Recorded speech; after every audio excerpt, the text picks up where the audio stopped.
ప్రేమతో, సాదరంగా, సహృదయంతో సర్వము సమర్పిస్తే అదే శరణాగతం. నా పేరు ప్రభాకర్ రావు, మాది బోధనపట్టణం. ఇంతకుముందు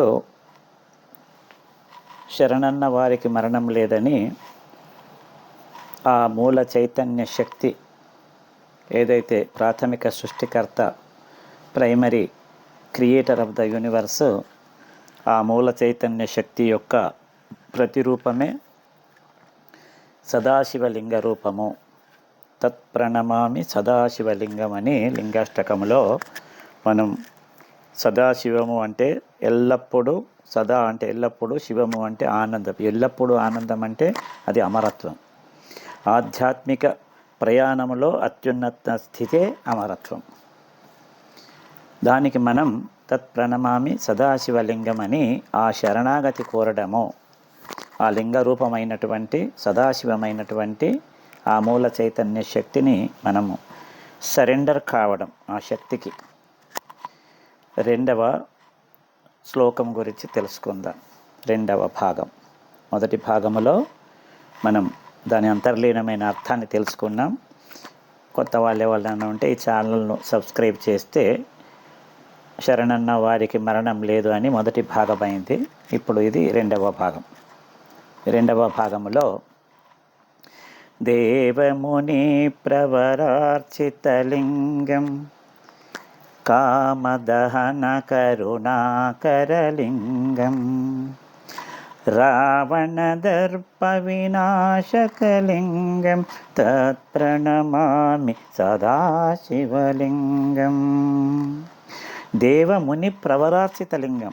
దేవముని దైవికమైనటువంటి, దేవతా సంబంధమైనటువంటి, అంటే ఆ ప్రాణశక్తి, విశ్వశక్తి, ఆ ఉన్నత లోకాల నుంచి వచ్చే సరి అయిన శక్తి, దైవికమైనటువంటి దేవతా సంబంధించినటువంటి ఆ శక్తి, దాన్ని దేవ. ముని అంటే మౌనంగా ఉన్నవాళ్ళు, మౌనంగా ఉండి సాధనను సాధించిన వాళ్ళు. ఎవళ్ళు మౌనంగా ఉండేటాళ్ళు? ధ్యానులు. కాబట్టి ధ్యానము ద్వారా దైవిక శక్తులు సిద్ధించుకున్న వాళ్ళు దేవముని ప్రవరార్చిత. ప్రవర అంటే ఏంటిది? ప్రతి ఋషికి, ప్రతి మునికి, ప్రతి మానవులకు ప్రవర అనేది ఉంటుంది. మనం రోజు టీడీటీ ఛానల్లో, ఎస్వీబీసీ తిరుపతి వెంకటేశ్వర ఛానల్లో నిత్య కళ్యాణం జరుగుతుంటుంది స్వామివారికి. స్వామివారి గోత్రం చెప్పేటప్పుడు ప్రవర చెప్పుతారు. భారద్వాజ గోత్రం స్వామివారిది. ఆంగీరస బార్హస్పత్య భారద్వజ త్రయా ఋషి ప్రవరాన్విత అంటారు. ఒక్కొక్క ఋషికి ప్రవరలు ఉంటాయి. 3, 5 ఋషులు ఉంటారు ప్రవరలు, వారికి సంబంధించిన వాళ్ళు. ఆంగీరసుడు, బార్హస్పత్యుడు, భారద్వాజుడు. ఇది భారద్వాజ ముని యొక్క ప్రవర. అదేవిధంగా మనకు కూడా పెళ్ళిళ్ళల్లో వెంకటేశ్వర స్వామి పెళ్ళి అయినా, పార్వతీ పరమేశ్వరుల పెళ్ళి అయినా, మన పెళ్ళిళ్ళైనా వధువుది వరుడిది 3 తరాల నుంచి తీసుకుంటారు. ఫలానా వారి మనవడైనటువంటి వాడు, ఫలానా వారి కొడుకైనటువంటి వాడు, ఫలానా వాడు, ఫలానా అమ్మాయి, ఫలానా వారి మనమరాలు, ఫలానా వారి కూతురు, ఫలానా నామధేయం ఉన్నటువంటి వధువు అని ఇద్దరికి చెప్తారు. ఇవి ప్రవరలు. అంటే ఈ ప్రవరలు, ప్రవరార్చిత లింగం. ఈ ప్రవరలు కూడా అంటే పితృదేవతలు, మన గోత్రీకులు, మన పూర్వీకులు, వాళ్ళు కూడా శరణాగతి అంటున్నారు. నేనే కాదు, నా పూర్వీకులు కూడా శరణాగతి అంటున్నారు. వారిది నాది కర్మలన్నీ ప్రక్షాళన చేయమని మనం సరెండర్ అవుతున్నాం. దేవముని ప్రవరార్చిత లింగం. నేను మౌనము ద్వారా, ధ్యానము ద్వారా దైవిక శక్తులు నాకు కలుగజేసి నా పితృదేవతలకు మోక్షము కలిగించి వారి కర్మలను ప్రక్షాళన చేయమని మనం సరెండర్ అవుతున్నాం. కామ దహన కరుణాకరలింగం. కామము, దహనము. కామం అంటే రతి భర్త మన్మథుడు శివుణ్ణి బాణం వేస్తాడు, అప్పుడు 3వ కన్ను తెరిచి దహనం చేస్తాడు. దాని అంతర్లీనం అది కాదు. కామము అంటే అనవసరమైనటువంటి కోరికలు, అనవసరమైనటువంటి కామవాంఛలు, కామతృష్ణలు, కామ కోరికలు. కామము అంటే ఓన్లీ కామమే కాదు, అన్ని అవసరము లేని కోరికలు కోరవడము.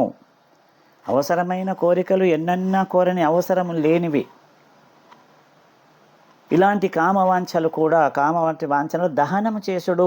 దహనము శివుడు త్రినేత్రమును తెరిచి చెయ్యలేదు.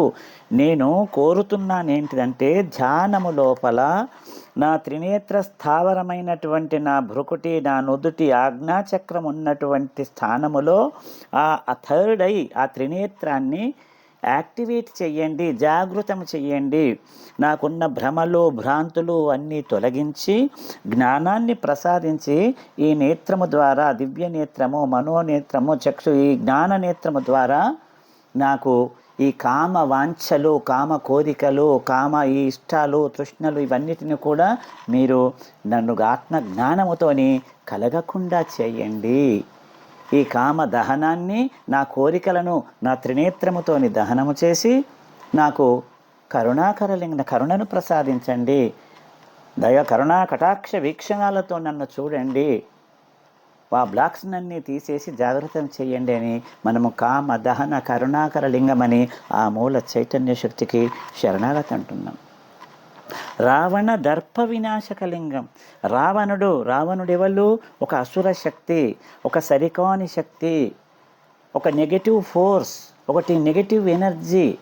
ఆ రావణుడి దర్పం అంటే రావణుడు అహంకారంతోని కైలాసాన్ని ఎత్తుకుంటాడు. ఇట్లా కైలాసాన్ని ఎత్తుకొని ఇలా ఊపినప్పుడు పార్వతీ పరమేశ్వరులు నాట్య భంగిమలో, నృత్య భంగిమలో మంచిగా నృత్యం చేస్తుంటారు.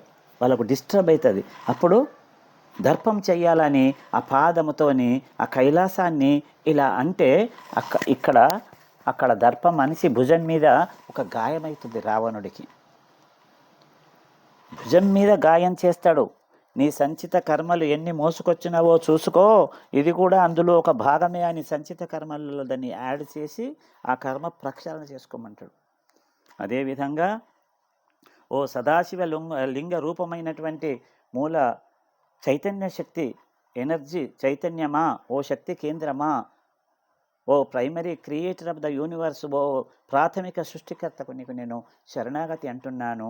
ఆ రావణుడు అయినటువంటి సరికాని శక్తులను, నెగటివ్ ఫోర్సులను, నా లోపల ఉన్న రావణ తత్వాన్ని, ఆ దర్పాన్ని వినాశనము చెయ్యు. దాన్ని కర్మ ప్రక్షాళన చెయ్యు. ఆ అసుర శక్తినంతా విడుదల చేసి నా లోపల ఒక నూతనమైనటువంటి ఉత్తేజాన్ని కలిగించే సరి అయిన శక్తిని ప్రేరేపించు. నా జాగృతము చేయు.